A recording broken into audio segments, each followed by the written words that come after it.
Bonjour les filles, hello girls, j'espère que vous allez bien, c'est Mouna et bienvenue sur votre chaîne de divertissement Mouna Mood, une chaîne où on raconte des histoires diverses. Les amis, aujourd'hui j'ai une dame qui m'a contacté pour essayer de passer son témoignage, si ça peut vous encourager. Pour toutes les personnes qui traversent des galères, sachez que vous n'êtes pas les seuls. Il y en a aussi qui ont traversé et aujourd'hui ils ont réussi et peut-être grâce à ce témoignage, ça peut aussi vous aider, ça peut aussi vous encourager. Alors cette dame m'a dit que ça fait 10 ans qu'elle attendait un enfant. Elle avait son copain, ils se sont connus quand elle avait 27, 28. Le monsieur avait aussi à peu près la même tranche d'âge. Lui, il avait 30 ans, elle avait 27. Et aujourd'hui, elle a 43 ans, mes amis. Donc, ça fait plus de 10 ans. Voilà, plus de 15 ans même. Et c'était vraiment, pour elle, c'est l'homme de sa vie. Et ils se sont connus dans une église, en fait, une église de réveil, une église où le pasteur prêche.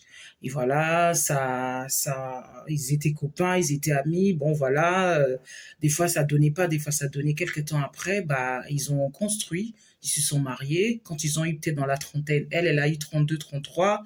Voilà, mais pendant ce temps-là, bon, bah, elle était déjà dans sa relation avec ce monsieur-là. Et quand ils se sont mariés, bon bah vous savez quand on se marie, on veut tout de suite aussi selon selon les besoins de chacun. Elle a dit de toute façon on voulait un enfant même avant qu'ils se marient. Mais quand ils se sont mariés, c'était déjà en place, mais sauf que ça donnait pas. On ne sait pas qu'est-ce qui s'est passé. Pourtant elle n'a pas eu des problèmes de santé, voilà. Et ça marchait toujours pas, ça marchait toujours pas. Et les médecins leur disaient, de toute façon, vous avez jusqu'à 43 ans. La médecine, elle est tolérée ici, en France, jusqu'à 43 ans. Après, c'est plus apparemment pris en compte. Il y a plus d'aide, voilà, d'après ce qu'elle m'a expliqué. De ses 27, elle s'est mariée, toujours pas, toujours pas. Et pourtant, dans son église là-bas, vous savez, des fois, le pasteur disait, la personne qui veut faire une prière, levez la main, et elle levait. Si vous avez un sujet de prière, levez la main, elle levait. Parfois, il y avait des cellules, des requêtes de prière. Elle, c'était que ça. Dès elle me disait, Mona, quand je vois une femme enceinte, je me voyais à travers cette femme. Parfois, j'étais devenue comme une folle. Quand je vois une femme enceinte, je complimente la femme enceinte. Je dis, waouh, vous êtes belle, madame. Elle me disait, mais en fait, il y a des femmes qui la regardaient bizarre en disant, mais elle est folle, elle. Donc, dès qu'elle voit une poussette, dès qu'elle voit à la télé, dès qu'elle voit même une star, un enfant qui est enceinte, elle pleurait. Donc, elle pleurait. C'était ça, elle pleurait. Elle voulait tellement avoir son enfant. Et pendant ce temps-là, il y a eu un petit couac dans son mariage. Son mari, il a trompé. Voilà. C'était une infidélité qui, peut-être due à tous ces problèmes, le mari, voilà, a pété un câble, a trompé sa femme. Tous les hommes ne trompent pas, toutes les femmes aussi ne trompent pas. Mais en l'occurrence, ce monsieur a trompé cette femme. Il y a eu un peu du boucan, voilà, les murs ont des oreilles, il y a eu les échos, l'église a su, tout le monde a su. Quelques temps après, ils ont fait même un petit break pendant qu'ils étaient mariés. Le monsieur ne vivait plus avec sa femme, il était chez des amis, le temps de calmer cette tempête et tout. Mais comme l'homme aimait vraiment cette femme, bah en fait il s'est dit c'est une erreur, j'en pouvais plus, c'était un stress et tout et tout. Mais Dieu merci, là où il était, il y a pas eu une histoire où le mari a trompé, la fille était enceinte. Non, c'était juste une histoire de voilà, un passage comme ça, je sais pas, c'était comment je peux dire? C'est pas une excuse, mais pour lui, c'était un ras-le-bol, c'était trop, c'était toujours dans la maison, la femme pleure, voilà, voilà. Donc, du coup, quand ils étaient en intimité, la femme ne pensait plus à se faire plaisir pour son mari. C'était juste, bah voilà, je suis dans ma période, on va le faire, dépêche-toi, il faut que je tombe enceinte. Elle a vu des médecins, elle a vu des médecins, elle a vu des médecins. Elle en a vu des profs, elle en a vu des professionnels. Ils ont même fait vous savez, ce processus-là. Elle avait des vitamines après ça n'a pas donné. Jusqu'à ce qu'elle a même fait les trucs in vitro. Il y a rien. C'était un long combat, d'après ce qu'elle m'a dit. Et un jour, elle se promenait parce ils ont déménagé. Voilà, ils ont déménagé à 2 reprises. Voilà, ils ont fait la paix et tout et tout. Elle m'a dit, voilà, j'aime mon mari, il m'a trompé, mais je l'aime, on a fait la paix. Et comme là, c'était un peu petit, on avait déjà un projet d'emménager dans un appartement plus grand. Et voilà, pendant ce temps-là, ils sont toujours dans leur église. Voilà, le pasteur disait des mots, ça va aller, Dieu m'a dit, quelqu'un tombera enceinte, Dieu a dit, et tout, elle prenait tout. Mais je sais pas qu'est-ce qui se passait, je sais pas. Et voilà, même les sœurs là-bas de l'église lui disaient, non, ça va aller, enfant cette année, enfant, enfant, vous savez, les paroles, voilà, qu'on peut s'encourager. Mes amis, quand elle a emménagé, elle m'a dit dans leur nouveau lieu, et un jour, elle était en vacances, elle a pris une semaine de vacances. Elle m'a dit, elle savait plus quoi faire, elle s'est promenée. Elle s'est promenée, puis elle est allée dans un parc, voilà, un lieu dans un parc, elle était assise. C'est pas vraiment un parc, c'est dans un espace vert, il y a des parcs, et il y a des bancs, voilà. Elle a dit, tiens, je vais m'asseoir, voilà. Donc, elle faisait son bilan dans sa tête. Elle se dit, tout va bien, j'ai mon homme, on a eu des hauts et des bas, j'ai un bon boulot, il a un bon boulot. Voilà, Dieu a permis que on a un autre lieu, plus grand, plus beau, voilà. Et j'ai ma famille, c'est ma belle famille même, mais il y a quoi qui bloque? Quoi qui bloque? Voilà, le travail, il y a, l'argent ne manque pas, voilà. Mais il y a toujours un truc qui bloque. Elle s'est même inscrite dans vous savez, dans des trucs d'association, tout pour se dire, au moins, il faut que je fasse quelque chose. Elle est inscrite dans une association où elle fait des petits dons pour les enfants au bled. Elle a tout fait, parce que des fois, on lui donnait de conseils, on dit, fais aussi une œuvre comme ça, quand tu fais, Dieu aussi va te le rendre. Elle a tout fait, elle a tout fait. Rien. Et un jour, elle rencontre une dame, voilà, une dame européenne. Et vous savez, les personnes un peu âgées aiment bien tchatcher. Et la dame lui a dit, bah alors, qu'est-ce que vous avez, ma petite dame? Elle s'est assise à côté d'elle. Je peux m'asseoir? Ah oui, bien sûr, il n'y a pas de souci. Elle était vraiment dévastée dans sa douleur, dans sa peine. La vieille, c'est pas une vieille, mais c'était une dame déjà âgée, voilà. La personne arrive, lui dit, mais qu'est-ce que vous avez, ma petite dame? Vous m'avez l'air fatiguée, vous m'avez l'air dévastée. Ah, vous savez, euh, on peut tout manquer, mais tant qu'on est en vie, c'est de l'espoir. La dame commençait à lui dire des choses vraiment qui l'encourageaient et tout et tout. Puis elle, soudainement, elle a ouvert son cœur. Elle a dit, je suis mariée, ça fait plus de 10 ans avec mon mari, je l'aime, mais je n'arrive pas à avoir un enfant. On a tout essayé. Puis la dame lui a tenu la cuisse. Oh, ma petite dame, ne vous inquiétez pas. Vous savez, le plus important, vous êtes en vie. Le plus important, vous aimez ce que vous êtes. Le plus important, elle lui disait que des choses positives et tout. Et la dame lui a dit, dans tout ça, est-ce que vous croyez? Vous pouvez vouloir quelque chose sans le croire. Voilà ce qu'elle lui a dit, cette dame. La dame, il lui a dit, moi, je suis catholique. Et elle était un peu sceptique parce que, bon, moi, je vais pas rentrer dans les polémiques. Parfois, pour ma part, il n'y a qu'un seul Dieu. Ça n'engage que moi. Mais quand on est dans... Elle me dit, maintenant, elle a compris ça, aujourd'hui, qu'il n'y a qu'un seul Dieu. Parce que quand elle est dans son église de réveil, il y avait un peu des messages bizarres. Ah, les catholiques sont bizarres, les catholiques, ils prient Marie, alors que elle a compris qu'aujourd'hui, et non, on prie qu'un seul Dieu, on prie Jésus. Voilà. Et la dame, là, catholique, elle était, moi, je suis catholique, de ma confession, la dame commençait à parler de sa vie. Ça fait 40 ans, ça fait plus de 45 ans, 50 ans, je suis mariée, j'ai mes enfants, j'ai mes petits-fils. Et elle était tellement envieuse. Elle dit, ah ouais, la dame lui a dit, vous pouvez vouloir quelque chose, mais est-ce que vous le croyez? On peut vouloir quelque chose parce que les autres en ont. On peut vouloir quelque chose parce que les autres te demandent. On peut vouloir quelque chose pour que tu penses que c'est acquis et que tu seras bien vu devant la communauté, devant les gens. Mais est-ce que tu le veux vraiment? Est-ce que tu as assez de foi? Est-ce que tu mets ta foi? La dame, elle savait plus quoi dire. Elle m'a dit, bah oui, moi je prie Dieu, je crois en Dieu.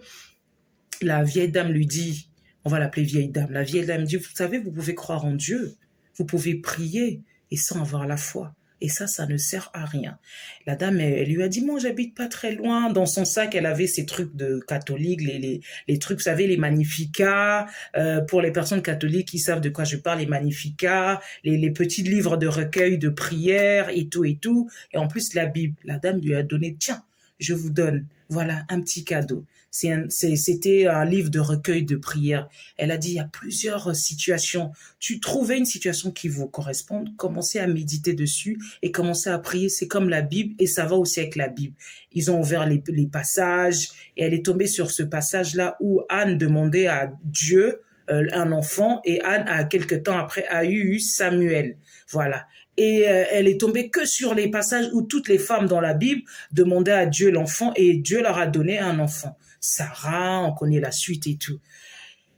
Et la dame lui a dit, mais il faut croire, il faut croire. Vous voulez quoi? Une fille, un garçon? Commencez déjà à demander, ayez déjà un prénom et tout. Comme ça. Elle a dit, merci madame. Quand elle est rentrée chez elle, elle a raconté ça à son mari. Son mari a dit, oh bah c'est bien et tout. La dame, elle a dit, moi j'habite pas très loin. Oh bah prenez mon numéro si vous voulez. Voilà, on peut aller prendre un café et tout et tout. Vous savez, les vieilles dames aiment bien un peu la compagnie. Ils se sont échangés. Quand elle allait pas bien, des fois elle lui disait, si tu veux, on va aller à l'église, on va faire une prière. Ils sont allés à l'église catholique, ils ont fait une prière. Et la dame lui a dit, demande à Dieu ce que tu veux. Elle a demandé à Dieu. En fait, elle a compris que c'était Dieu envoie les gens, peu importe de votre religion, peu importe de votre couleur de peau, peu importe de votre nationalité. Quand Dieu envoie quelqu'un, ça peut être même un athée, c'est lui-même Dieu qui l'envoie, lui-même il sait le comment du pourquoi. C'est ce qu'elle a compris. Et quelques temps après, mes amis, elle m'a dit 5 mois, c'était pas fini.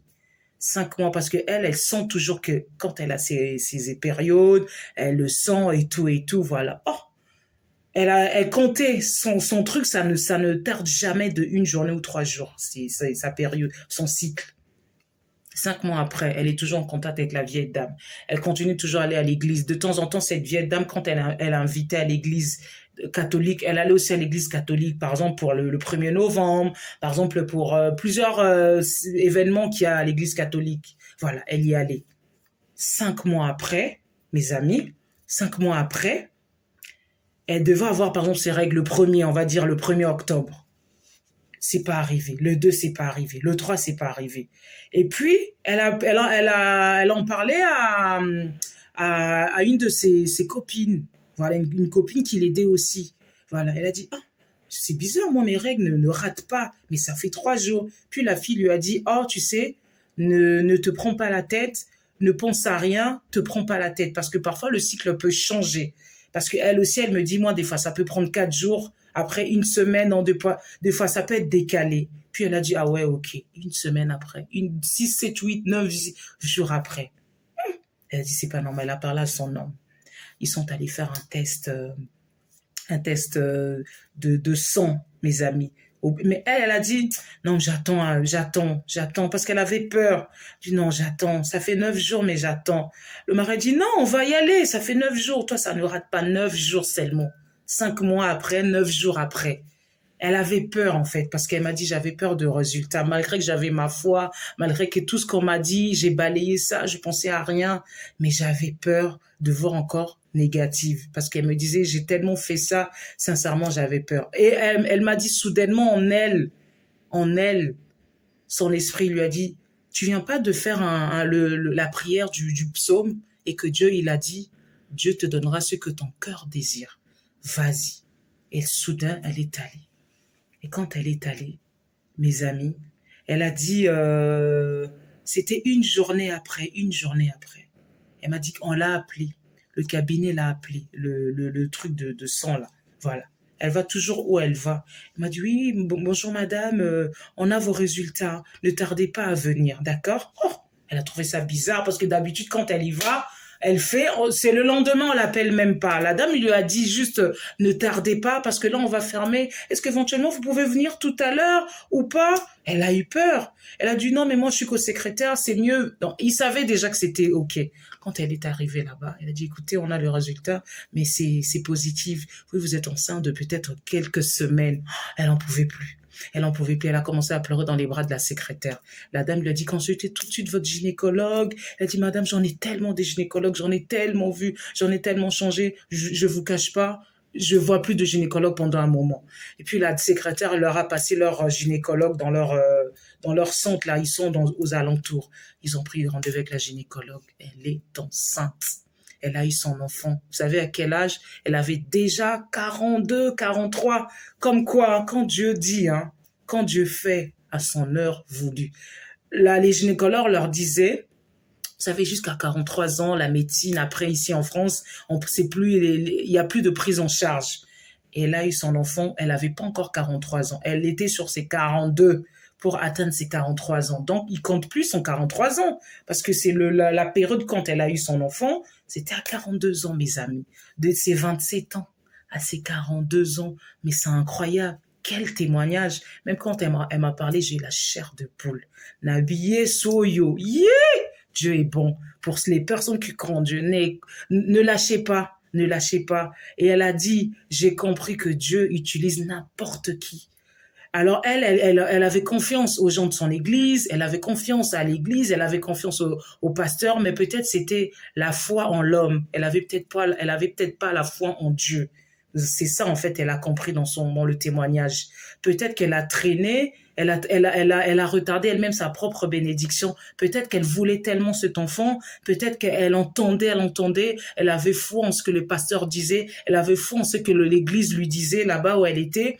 Mais elle n'avait pas foi en Dieu, peut-être. Elle avait foi en quelque chose, mais c'était pas cette foi que Dieu voulait qu'elle ait. Et quand elle a rencontré cette dame, je pense que c'est Dieu lui-même qui s'est transformé en cette dame, qui m'a parlé, qui m'a dit, ouvre-toi. Parfois, Dieu, quand il t'aime, il te parle à travers des gens. Ouvre-toi, libère-toi. Je suis là, je suis le Dieu de l'impossible. Je peux tout, Dieu peut tout. Les amis, Dieu peut tout. Même quand c'est difficile, avec Dieu, c'est facile. Même quand c'est impossible, avec Dieu, c'est possible. Je parle vraiment aux gens qui croient en Dieu, là. Ce témoignage, c'est vraiment pour les personnes qui croient en Dieu. Dieu peut tout. Tu peux être sans papier, Dieu fait un truc, tu as tes papiers. Tu peux être sans mec, Dieu fait un truc, t'as un mec. Tu peux être stérile, tu peux avoir je ne sais quoi, quelle maladie, quel problème. Et le miracle de Dieu, quand il opère, il opère. Il opère. Même les médecins eux-mêmes, ils disent, hein, c'est pas le médecin qui sauve, c'est Dieu qui sauve. Ils font leur travail. Mais il y a aussi la part de Dieu. Vous allez voir maintenant dans les hôpitaux, il y a une session, même des hommes de Dieu, des pasteurs, des prêtres, partent dans l'église pour prier parce qu'ils savent que la puissance de Dieu est là. C'est quelque chose de spirituel. Peut-être que vous pouvez pas comprendre, moi non plus je peux pas comprendre, mais je vous assure mes amis, le miracle de Dieu Dieu existe. J'ai aussi moi mes témoignages personnels, mais là c'était vraiment le témoignage de cette dame. Mes amis, elle m'a dit, peut-être c'était long, et oui, c'est la patience, mais Dieu sait comment il fallait que on passe par là avec mon mari pour qu'on puisse avoir pour qu'on puisse glorifier Dieu, pour qu'on puisse dire, ah, Dieu, tu nous as donné, merci mon Dieu.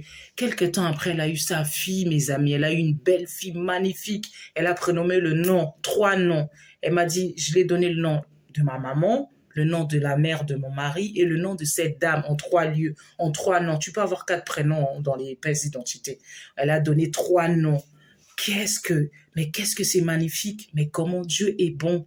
Elle a dit vraiment, je loue Dieu, je loue l'Éternel, tout ce que vous voulez. Mes amis, croyez en Dieu. Même si vous pensez que ça ne va pas, en Dieu, ça va aller. Quand il y a la détresse, il met comment on dit, quand il y a la détresse, il met la joie. Quand il y a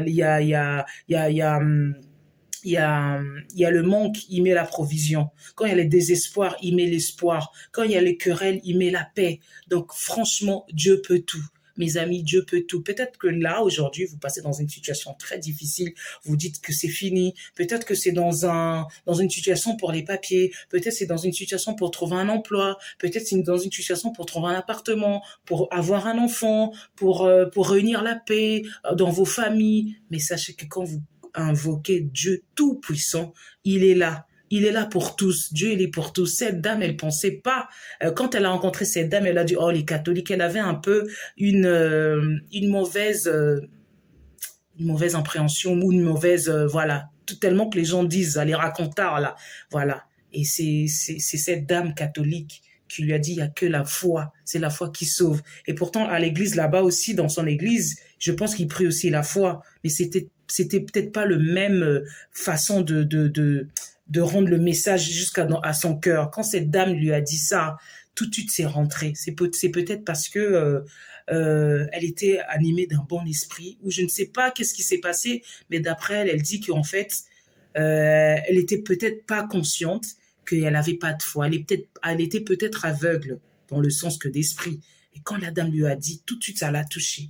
Elle a compris qu'elle demandait sans avoir la foi. Elle demandait parce qu'il fallait demander. Elle m'a même dit, je demandais parce que je me suis dit, maintenant je suis mariée, il faut absolument que j'ai un enfant. Parce que c'est comme ça, sinon je suis mal vue dans mon mariage et tout, et tout, et tout. Elle demandait pas pour avoir la foi. Mais lorsqu'elle a demandé avec ferme assurance, et la dame lui a dit, vois déjà ton enfant. Si c'est une fille, donne-lui un nom. Si c'est un garçon, donne-lui un nom. Elle voyait, elle disait, si c'est un garçon, si c'est une fille, elle avait déjà tout ça. Donc, elle a pris un vêtement de foi et ça a marché. Comme quoi, la foi, c'est quelque chose que tu n'as pas encore, mais tu crois que tu l'as. Et je vous assure, mes amis, moi, j'ai expérimenté tellement de choses et je dis que vraiment, ce témoignage est véridique et c'est la vérité. Donc, franchement, ne baissez pas les bras. Il n'y a qu'un seul Dieu, mes amis. Tu peux être musulman, tu peux être orthodoxe, tu peux être chrétien, tu peux être athée. Si tu as la foi, si tu veux tellement une chose,